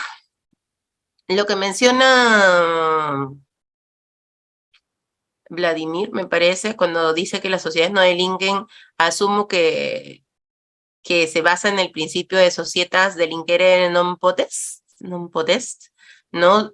El cual establecía que las personas jurídicas no pueden cometer delitos, ¿no? Por los cuales tampoco se les puede extraer responsabilidad penal. No necesariamente, ya no prima así, justamente porque tenemos la ley 3424. Entonces sí es importante que revisemos eso, ¿no? Entonces, en este punto justamente hay que tomar en consideración eso, ¿no? Sí se puede. A ver, ya, muy bien. Entonces, ahora nos toca tratar el punto de los tipos de, claro, la imputación dentro del hecho delictivo. Y en la imputación vertical y la imputación horizontal. Muy bien, señores. A ver, conversemos un poco. ¿Qué entienden ustedes por imputación vertical y por imputación horizontal?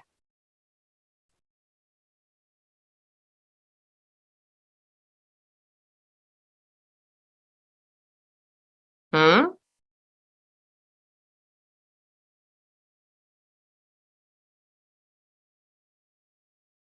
A ver, no veo el chat, se me cerró. Sí, muy bien. Rubén y André tienen una determinación acertada. Me parece que ya han conversado sobre esto, pero a ver, cuéntenme. ¿Quién entiende? ¿Quién me puede decir? Estoy segura que ya han conversado sobre esto, pero a ver, vamos a hacer un pequeño refresh antes de poder comentarles. A ver, exacto. Claro, jerarquía el término, ¿no? Ya, cuando me refiero a imputaciones, me refiero a imputaciones penales, por si acaso.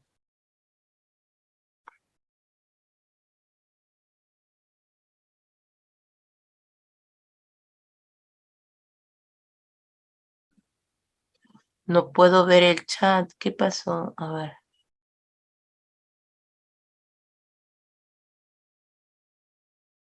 No puedo ver el chat, me está fallando. Exacto, muy bien, jerarquía.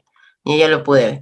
Bien, sí, efectivamente se podría determinar eso, ¿no? Se podría determinar estos temas, ¿no? Sobre los puntos de jerarquía. Pero es importante tomar en cuenta algo, ¿no? El tema ah, de las de las responsabilidades de los directores, ¿no? Obviamente, cuando hablamos sobre el término imputación, establecemos a cómo va a ser atribuido la forma de atribución que va a tener pues, la empresa, ¿no? Entonces, cuando hablamos sobre los modelos de imputación de las personas jurídicas, se hablan sobre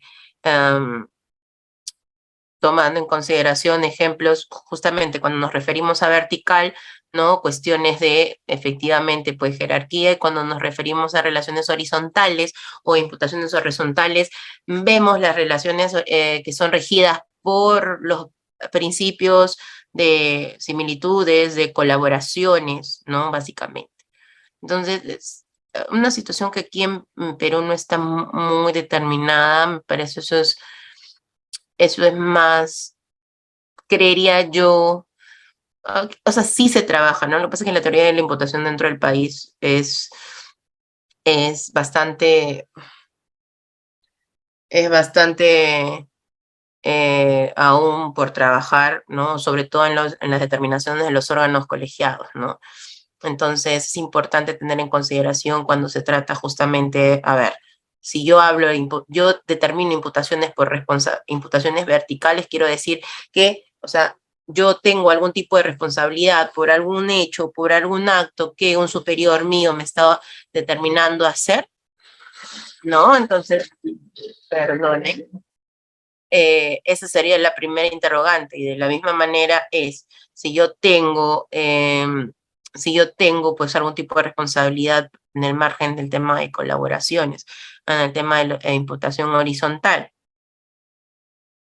entonces ahí habría que ver, ¿no? A ver, ¿ustedes qué creen? Yo tengo responsabilidad. Si a mí, vamos a trabajar con dos preguntas para comenzar a tocar el tema allí. Si a mí mi jefe me dice que yo haga algo que sé, que conozco que es ilícito, ¿yo tengo algún tipo de responsabilidad? Si lo hago, sí lo hago. Yo sé que es ilícito y lo llego a hacer.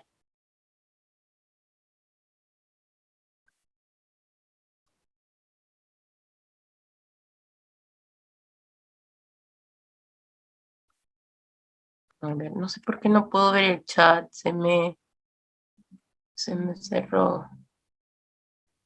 Distribución de funciones, organigrama, muy bien. Ya, mi pregunta ha sido, ¿ustedes creen que, mi ejemplo, yo tengo un jefe? Muy bien. ¿Alguien cree, dice que sí tiene responsabilidad? ¿Alguien cree que no se tiene responsabilidad?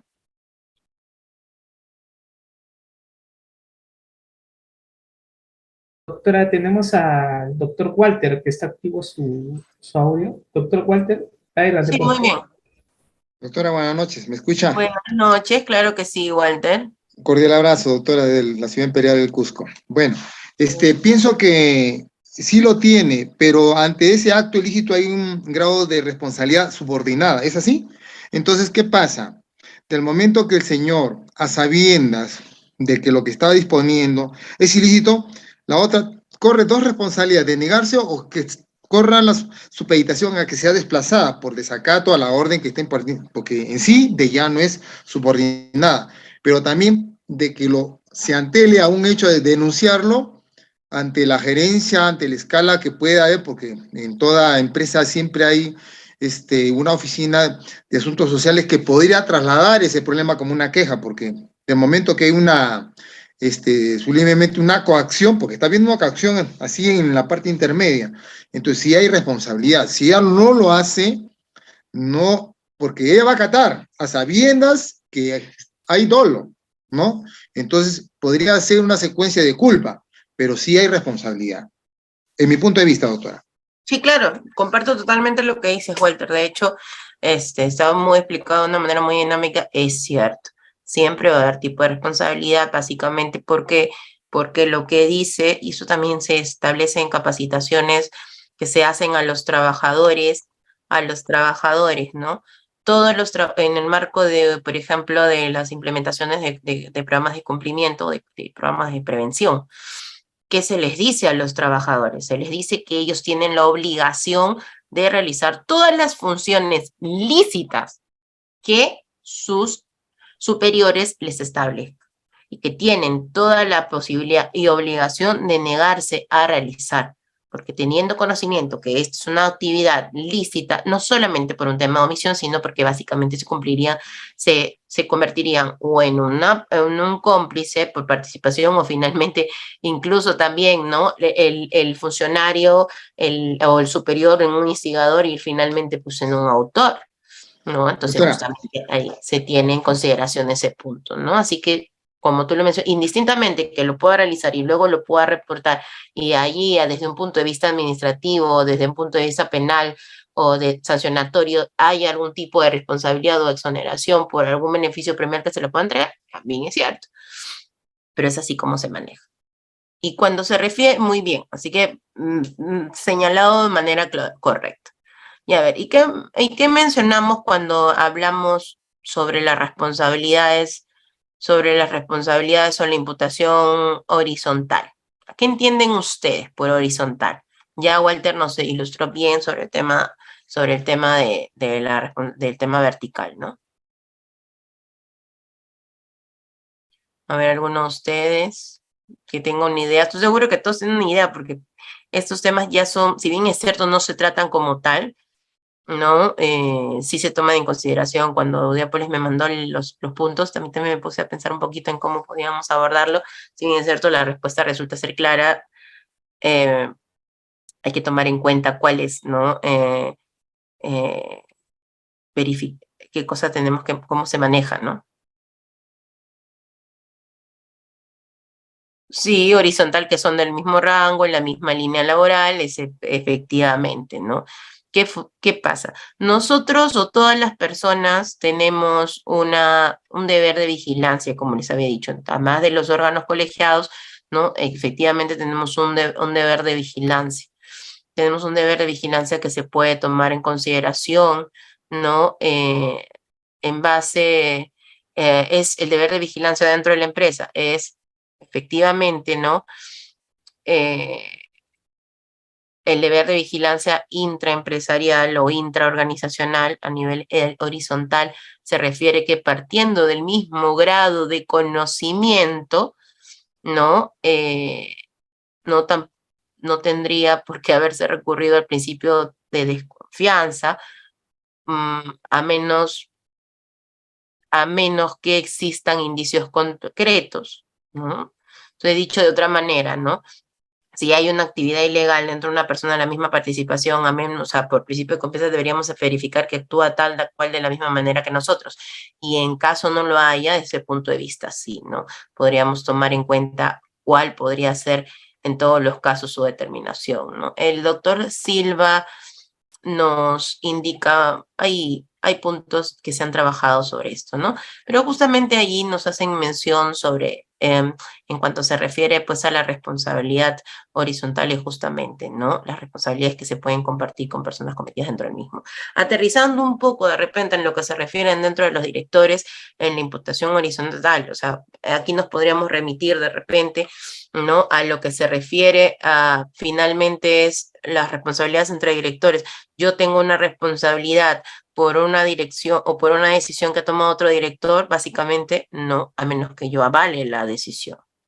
Y nuevamente, ¿cómo es que nosotros determinamos o verificamos que haya algún tipo de imputación, o perdón, de algún tipo de comisión o algún tipo de imputación de un hecho cometido o atribuido en el marco de un directorio?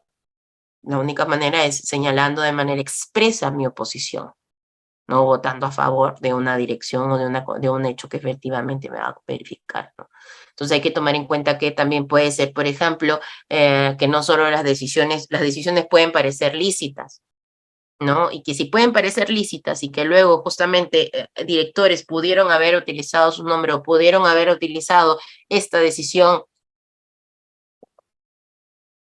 para que, por ejemplo, pese a que hay un acuerdo que es totalmente lícito la toma del acuerdo y a raíz de ese inicio, por ejemplo, no sé, pues ingresar al sector construcción, modificar el estatuto para el objeto social, tomando uno de los ejemplos que dijeron Janet, ¿no? Abrir una nueva línea comercial.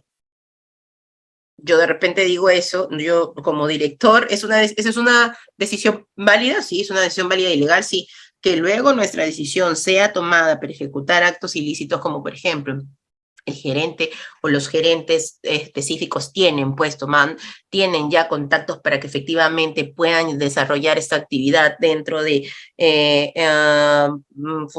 de repente generando delitos, no necesariamente de funcionarios públicos, pero sí, por ejemplo, de corrupción privada, ¿no? Entonces ahí se toma en consideración pues, un punto. Ahí se determina, ¿hay responsabilidad penal del director? No, ¿por qué?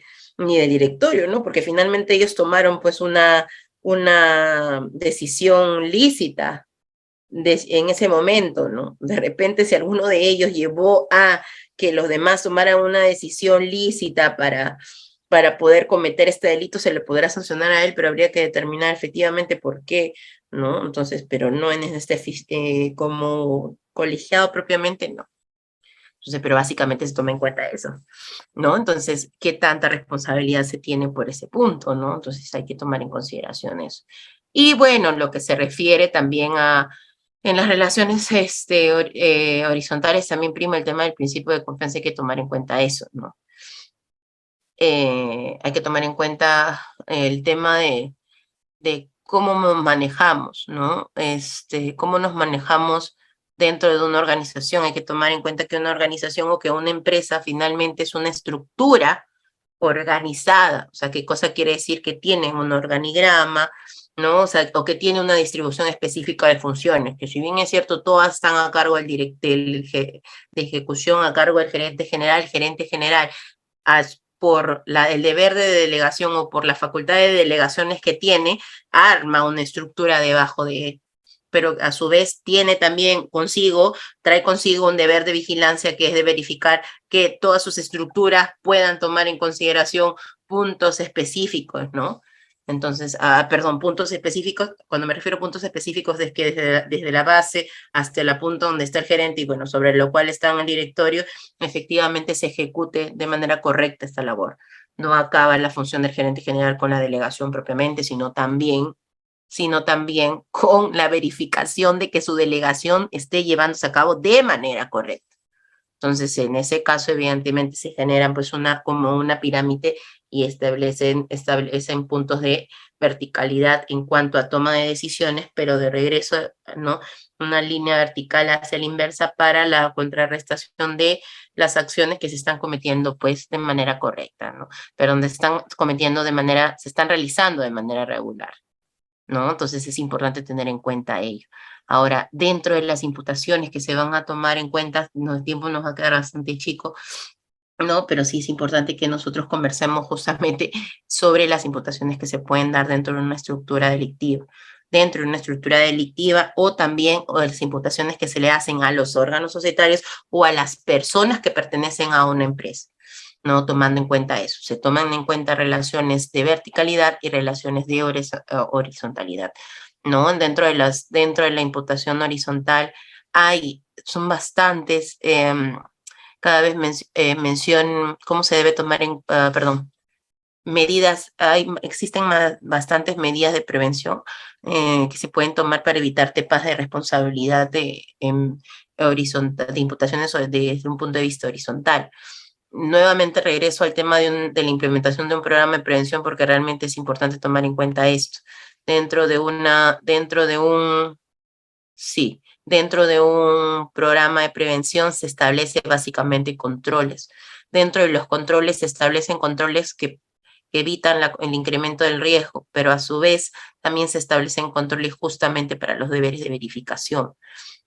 Entonces es importante que nosotros verifiquemos cómo nos manejamos directamente, nuevamente tomando en consideración el término de debida diligencia. Eso es importante tomar en cuenta, pues esto nos ayuda a que justamente nosotros podamos manejarlos, ¿no? Podemos manejar en el tema del principio de confianza, o me atrevería a decir incluso el principio de desconfianza, en cuanto a lo tendríamos que verificar, ¿no? Cómo vamos a gestionar justamente nuestras verificaciones en cuanto a personas que puedan realizar tanto en estos casos de órganos de administración superiores a los nosotros, o también personas del mismo rango. Y importante tener en cuenta también que en la mayoría de casos, y esto también desde un punto de vista práctico, ¿no? Cada vez existen en las empresas, cada vez más empresas ponen a disposición los canales de denuncia, ¿no? Dentro de los cuales no solamente se ven para temas de hostigamiento sexual, ni en el caso de los sujetos obligados de SPLAF, sino también para conductas antiéticas, ¿no? Entonces, justamente es importante tener en consideración que se pueden reportar este tipo de cosas, ¿no? Me gustaría, como les digo, comentar, a poder avanzar muchísimo más sobre los puntos que quedan aquí. Siempre 2 horas son bastante cortas. Seguramente en algún momento vamos a poder encontrarnos para ver temas de responsabilidad administrativa o penal de la persona jurídica y también sobre las nuevas modalidades de imputación. Espero que sí, que la explicación o al menos haya podido serles útiles de algún punto de vista. Voy a enviarles el material más tarde el día de mañana justamente para que todos lo puedan compartir.